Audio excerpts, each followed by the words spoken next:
আজকে রান্না করব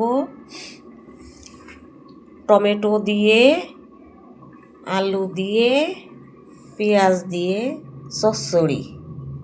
টমেটোটা ভালো করে জল দিয়ে ধুয়ে কুচো কুচো করে কেটে নিয়েছি, আলু কেটে নিয়েছি, পেঁয়াজ কেটে নিয়েছি, এই যে কাঁচা লঙ্কা নিয়েছি কেটে। কাঁচা লঙ্কা তোমার এই তরকারিতে 2-4টা দিতে হয়, বেশি দিলে খাওয়া যায় না, টক টক, তাই রান্না করব।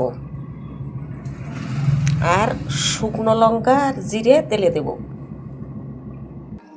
এই যে কড়াইতে শুকনো লঙ্কা জিরে তেলে দেবো। কড়াই গরম হয়ে গিয়েছে, তেল দিয়ে দিয়েছি। এবার ফোড়ন দিয়ে দেবো, জিরে, শুকনো লঙ্কা। কেউ যদি ইচ্ছা করে 5 ফোড়ন তেলে দিতে পারে। শুকনো লঙ্কা জিরে কালো হয়ে গিয়েছে, পোড়া পোড়া হয়ে গিয়েছে। এবার আলু কটা তেলে করে দেবো, দিয়ে একটু ভেজে ভেজে নেব। আলু এই যে লবণ হলুদ ছাড়া একটু কড়ার পরে নাড়াচাড়া করে নিয়েছি। এবার টমেটো কুচি আর পেঁয়াজ কুচি একবারে ঢেলে দেবো।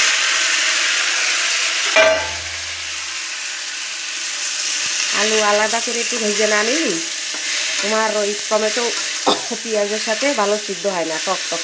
এই জন্য তোমার টমেটোটা এই আলুটা একটু ভেজে নিতে হবে আগে। এই যে এখন লবণ দিয়ে দিচ্ছি,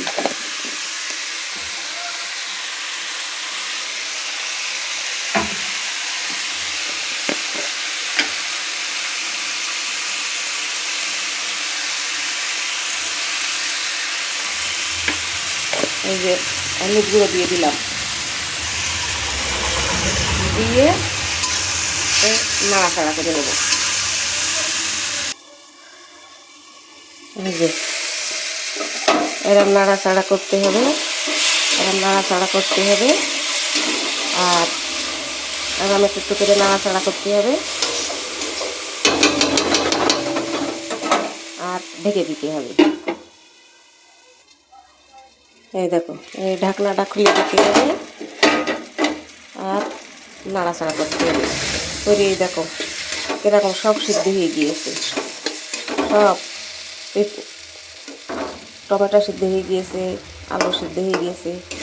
এতে কোনো বাটনা দিতে হয় না। অনেকে রসুন দেয়, আমি আবার রসুন দিইনি, এই জন্য রসুনের গন্ধ করে আমার কাছে, তাই রসুন দিইনি। অনেকে ছোটো মাছ দিয়ে রান্না করে, কেউ পেঁয়াজ দিয়ে চচ্চড়ি করে।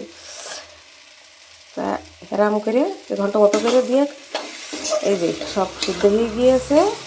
এবার গ্যাসের এটা একটু আঁচ কমিয়ে কমিয়ে দিয়ে এরকম করে নাড়তে হবে আর ঢাকতে হবে। এই যে টমেটো রান্না কী সুন্দর, এটা গরম ভাতের সাথে মাখিয়ে খাবেন, খুব ভালো লাগে।